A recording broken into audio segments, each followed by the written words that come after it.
திரு எடப்பாடி எப்படி முதலமைச்சராக வந்தார் என்பது உலகமே தெரியும். இன்னும் போயிட்டுருக்கு.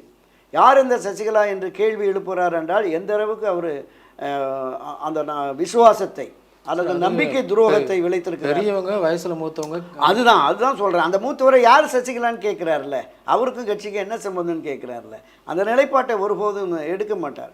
அரசியலில் தன்னை முன்னுக்கு கொண்டு வந்து தான் ஒரு முதலமைச்சராக வரக்கூடிய அளவிற்கு தமக்கு வாய்ப்பளித்தது சசிகலா குடும்பம் என்பதால் தான் திரு ஓபிஎஸ் இன்னைக்கும் அவங்களையும் அரவணைச்சு தான் போகணும்னு சொல்கிறார்.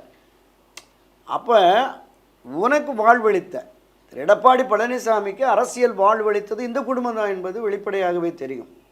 அப்படி இருக்கிற போது அதை மறந்து அவர் செயல்படுகிறார். அந்த நிலைப்பாடை ஒருபோதும் ஓபிஎஸ் எடுக்க மாட்டாருங்கிறத நம்ம தொடர்ந்து பார்த்துட்டு வரோம். அதே இது எடப்பாடி அவர்கள் திருப்பி என்ன கேட்குறாருன்னா, அவங்க தான் எங்களுக்கு எல்லாமே பண்ணாங்க அப்படின்னா எல்லா நிர்வாகிகளும் என் கூட தான் இருக்கிறாங்க.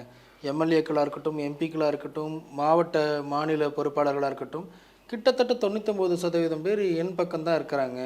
யாராச்சும் ஒருத்தர் வந்து அவங்க பக்கம் நின்று பேச சொல்லுங்க அப்படின்னு சொல்லி கேட்குறாரு. ஆமாம், அது உண்மைதான். அதாவது ஆட்சி அதிகாரத்தில் இருந்த பொழுது அந்த ஆட்சி அதிகாரத்தை பயன்படுத்தி அந்த கிட்டத்தட்ட அந்த 4.5 ஆண்டுகளில் எந்த அளவிற்கு திரு எடப்பாடியினுடைய செயல்பாடு இருந்தது என்பது வெட்ட வெளிச்சமாகவே தெரியும். இந்த ஆட்சியை தக்க வைத்துக் கொள்வதற்காக அவர் எந்த அளவுக்கு எக்ஸ்ட்ரீமாக போனார் அப்படிங்கிறது திரு எடப்பாடி உடைய செயல்பாடுகள் வெளிப்படையாகவே சொல்கிறேன். பணத்தை வைத்து எல்லாரையும் பர்ச்சேஸ் பண்ணிட்டார்.